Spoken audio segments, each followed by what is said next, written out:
وہ بیمار ہو، شریعت کی نگاہ میں جس کو مریض قرار دیا گیا ہے،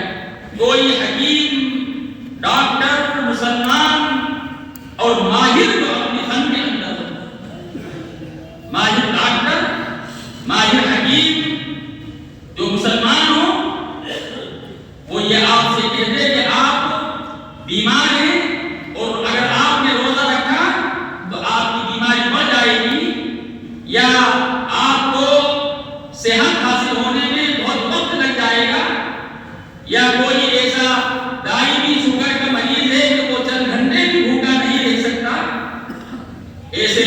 مریض کو اللہ تبارک و تعالیٰ کی طرف سے یہ رخصت ہے کہ وہ رمضان میں روزہ نہ رکھے، جب اس کو صحت حاصل ہو جائے، وہ اچھا ہو جائے، بیماری سے اس کو شفا حاصل ہو جائے،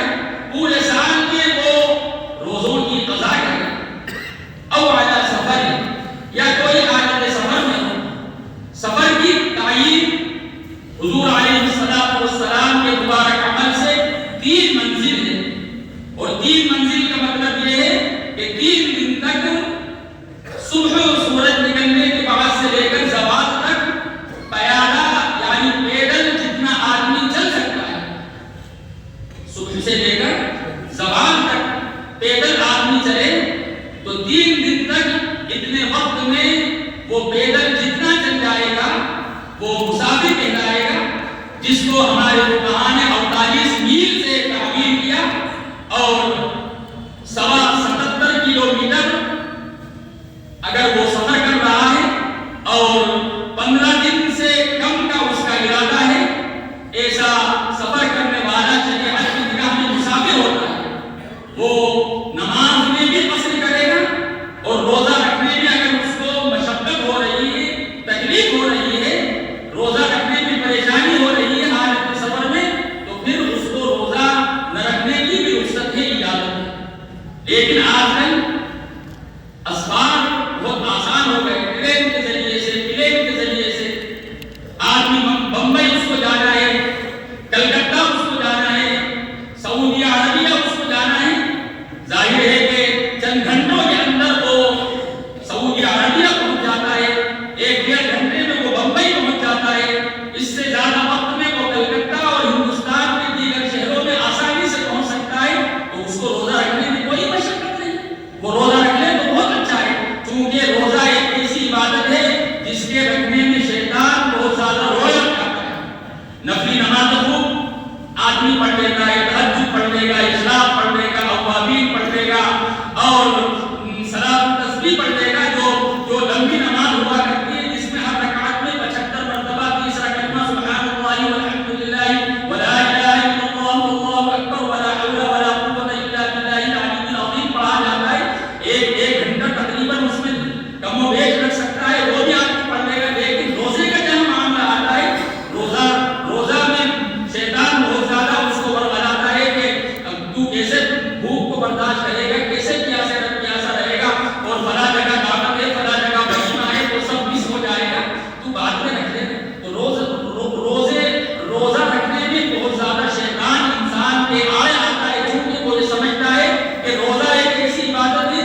اسی ضمن میں ہمارے قرآن نے فرمایا اور بھی بہت سارے ایسے لوگ ہیں جن پر اللہ تبارک و تعالیٰ نے آسانی فرمائی. بعض تو وہ ہیں جو رمضان کی حالت میں رمضان میں ان پر روزہ رکھنا ہی درست نہیں ہے، لیکن بعد میں جب وہ حالت ان کی ختم ہو جائے تو اس کی قضا رکھی جائے گی. جن میں حاملہ عورت بھی ہے، جس میں مرضعہ یعنی دودھ پلانے والی عورت بھی ہے، جس میں حائضہ یعنی جس کو پیریڈ کا زمانہ لاحق ہو گیا ہو، حیض آ گیا ہو، ماہواری آ گئی، وہ بھی داخل ہے.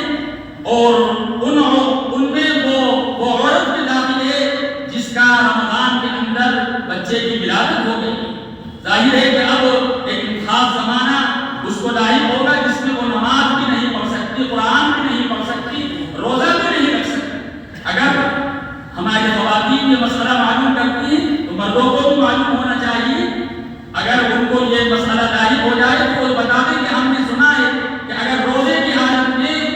ماہواری لاحق ہو جائے دن کے کسی بھی حصے میں تو اب وہ روزہ باقی نہیں رہا، وہ روزہ جاتا رہا، اب وہ کھا سکتی ہیں، پی سکتی ہیں. لیکن اگر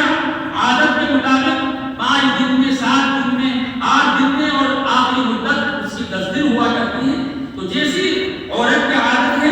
اس عادت کے موافق خون بند ہو گیا، دن کے کسی بھی حصے میں بند ہو گیا 5 دن کے بعد، 7 دن کے بعد، 8 دن کے بعد، تو اب شام تک روزے جیسی حالت میں رہنا واجب ہے. اب وہ کھا نہیں سکتی، پی نہیں سکتی، اگرچہ وہ روزہ شمار نہیں ہوگا، لیکن رمضان کا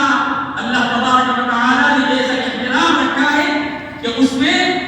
جو لوگ کسی وجہ سے روزہ توڑ دیتے ہیں، ان کا روزہ ٹوٹ جاتا ہے، تب بھی ان کو یہ حکم ہے کہ وہ شام تک روزے جیسی حالت ہی میں رہے. کسی شخص کو